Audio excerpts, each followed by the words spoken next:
Te-ai gândit vreodată dacă ai gleznele puternice? Ia fii atent cum calci. Călcăm controlat sau pur și simplu aruncăm picioarele? Fiecare pas contează, iar un mers corect îți poate influența chiar și postura. Ia un Swiss ball și întinde-te cu picioarele pe ea.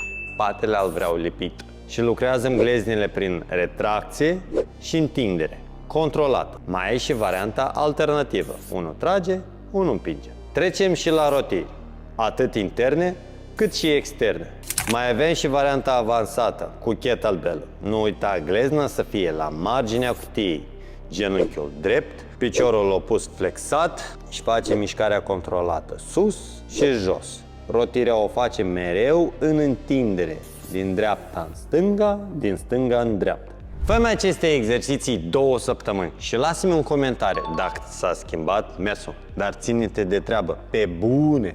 Nu uita, stai drept!